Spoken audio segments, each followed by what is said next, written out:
tonight. I've been staring all night. Let me ask you politely, can I jam on you? Cause I love all you roll. No man can control you. Come let me tame what you want. Cause girl, I'm on a mission to jam on you. A mission. Girl, I'm on a mission to jam on you. A mission. So come let me jam on you. It's SVG. Activated Mornings on WEFM 99.9 is on now. Explicit, boy.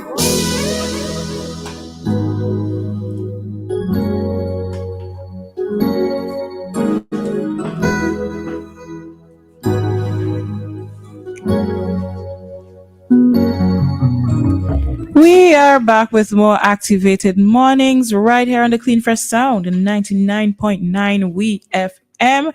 This is Roleza and Dianna, and I am Dianna.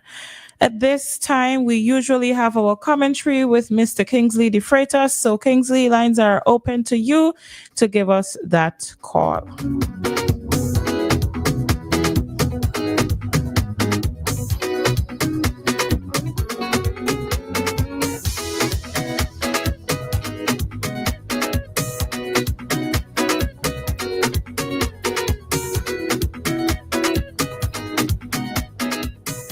Right, so we may not be getting that call from Kingsley this morning. Might probably still be having an issue with a phone. Because remember, his phone was stolen. Right, so until then, we continue as usual with our talk segment. Remember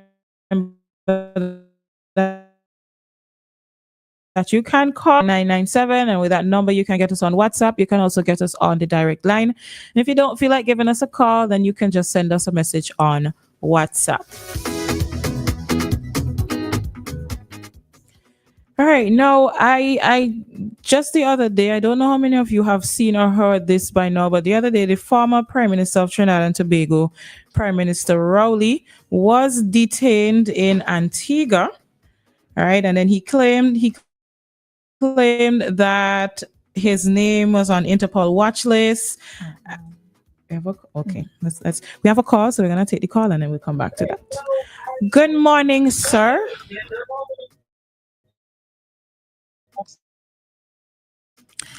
we could have a whole conversation while waiting for Dave to hear us. Dave, listen to the phone. Listen to the phone.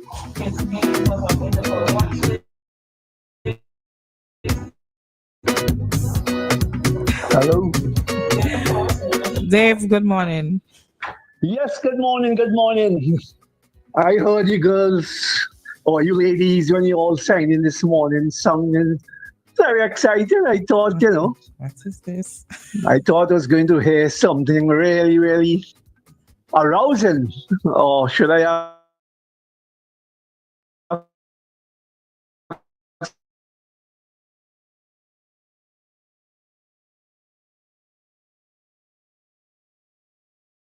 I don't know what the two police officers who did well in some course that they attended. I don't know where the course was held, but I was pleasantly surprised when I heard the name Desmond Days, because that's someone I knew from a very long time. I haven't, because of my situation, I haven't seen her recently. I want to say hello to her mother. Mommy must be proud. So congratulations to Desmond Days and the other guy, of course, but I don't know the other guy. But to Desmond Days, I know of her for a long, long, long time, and I haven't seen her for a while. And I wish I could touch base with her, because I feel very happy for her, knowing where she came from, knowing some of her experiences and so on. So congratulations to you, Desmond. I didn't even know she was an inspector of police. So I think the next step is ASP, right? So If you're not hearing me, I hope some good person pass on the news and so on. Yeah, so I love especially when I know certain people and so on. I love to big them up and wish them all the best. Okay, so much for now. Thank you. All right, Dave. Just to know what Dave was talking about was the completion of the RSS Command and Staff Course 1 out of 25 by Inspectors Desiree Days and Lyndon Oliver, and that took place. Where did that take place? All right, we'll get back to you on that one. You can find it on the police force page as well, but those two officers completed that training. All righty then. So we're getting back into some other news going on with our neighboring sister islands, and one of them is Trinidad. Well, Trinidad always has some hot news coming out of there. And in some of the most recent news, one of them, the former Prime Minister Rowley, was detained in Antigua, and he claims that he has been placed on an Interpol watch list and was demanding answers from both Prime Minister Kamala Persad-Bissessar as well as the Commissioner of Police, Alistair Guevara. Right. However, they have since responded. They've said that no such thing exists. His name is not on any Interpol watch list. And that's just not true. As to why he was detained in Antigua, we do not yet have that information. If you have that information, give us a call and let's know, where we could find that if you've seen that so far. But as it relates to that, no reasons have been given as to why he was detained in Antigua.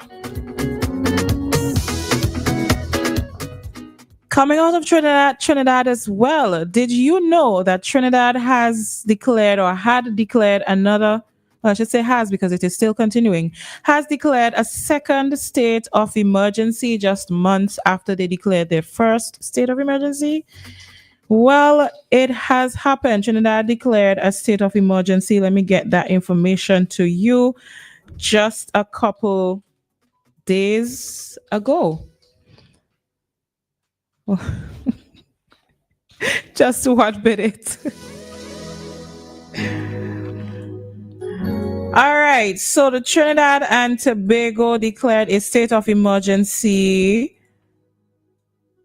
after authorities accused a criminal network operating in prisons across the country of plotting to kill key government officials and attack public institutions. So they claim that they got intelligence that says that persons who are in prisons, a criminal network that is operating in prison and across the country was had some sort of scheme that they were plotting to kill some government officials and to attack some public institutions as well. So they declared a second state of emergency.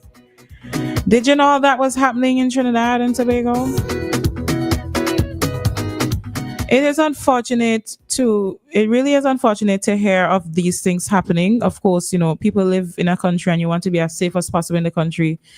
You try all the time. You go out of your way to take safety measures. You're hoping that the persons who are supposed to protect you will protect you and will continue to put things in place to protect you. But, unfortunately, it does not happen like that. Yeah. All right. Go ahead. All right. So regarding the situation with PM Rowley, in the article, it said that in Antigua, he was told that it was a case of a mistaken identity. And he's saying, he asked mistaken identity with whom? All right. So that kind of set me prompting to see how many Keith Rowleys there are in the world. And maybe if one of them might have had some sort of shady background. But of course, if you're sending information to Interpol, it's I want to believe that a photo would also be attached. So it's kind of interesting. But that also prompted me to wonder, how is it that your name gets on an Interpol list? All right. So according to Google, an individual's name can be placed on an Interpol list, specifically a red notice when a member country requests it and it's deemed to meet Interpol's criteria. Now, this usually involves serious crimes like murder, fraud, or terrorism, where the person is wanted for arrest and extradition. All right. So to hear that, so it has to be the member country who has put forward this information, but this is not an issue, but it doesn't issue arrest warrants itself. All right. So that's Interpol. So it's interesting to see how it is his name could have ended up here and what information was put forward, because they say that this information has to be checked. Interpol's role is they have to verify that the information complies with the rules and constitution, right? So it's interesting to see what's happening here. But how do you I mean, if Keith Rowley was just an average man, I could understand that you mistake him for somebody, but a former prime minister, and this is in the region. If it's somebody in Europe or Asia, I could understand you don't know this is a former prime minister, but a regional country, this is which, I mean, the thing of it is that the immigration officers, while it is that they may know who he is, if they see his name being flagged in the system, they have to carry out their duty, well, it's right? true for the name, because you never know, you know what. Let's say he had done something and it was discovered during the current term of Mrs. Prasad Bisesa. You know, it could possibly cause his name to be on a list, but he doesn't know what it is or the reasons why. So, you know, I'm hoping that it's not a case of playing politics, because this is just taking things to another extent. So I'm hoping that somebody at some point in time will indicate why it is that his name, but to put it on an Interpol list, this is very serious. All right. And I don't want to say it's petty unless it's actually true, but if it is true and it's playing politics, then this is extremely petty. All right. Regarding the state of emergency, Trinidad and the state of emergencies. So the reason why they initially or last year they went into a state of emergency, and one of the reasons why last year, a lawyer who was prosecuting an alleged gang leader, he was killed last year. He was killed late last year, right? And what's his name? Let me see. He was actually killed in front of his family. So Randall Hector, right, of Port of Spain. So I know for this one, they said it's because the gangs, the criminals said that they plan to carry out assassinations, robberies, and kidnappings. Yeah. So I you know, as somebody who lived in Trinidad, well, I only lived there briefly while I was a student. It's news like this that I heard before going down that made me not necessarily excited to go down, because, you know, I always felt like I could possibly become a victim of something happening, right? Yeah. As opposed to SVG here, where, well, at one point in time, it seemed like you had to have been more targeted, as opposed to just a random thing happening to you, a random crime happening to you. But it's things like this when you have to hear of persons being assassinated, the kidnappings happening, going into a state of emergency. One time I visited Trinidad during a state of emergency, and just having to enter the country at the time was, you know, the police, because I came in at the night, so if the curfew was already in effect, had to get papers organized and all of that. So it was, I don't know how it is Trinidadians manage. I don't know if Trinidadians themselves are incensed enough, but I don't want for what is happening within Trinidad to get to us here in SVG. Correct. Right? That's always just my way of thinking with these things, is that I don't want for it to get to us here. And some of the little things that I see happening here where it seems so possibly unprovoked gives me a little bit of reason for concern, right? But I pray that we never get to that situation. Never, ever. All right? So, yeah. And with that, we are going to head out of this talk segment. We are approaching, well, first of all, I guess we have some time to take some comments if we do have any comments. Not really. All right. So we could definitely head out of this talk segment right now. Remember that in just a couple of minutes, we are going to have for you today's Cup Chat.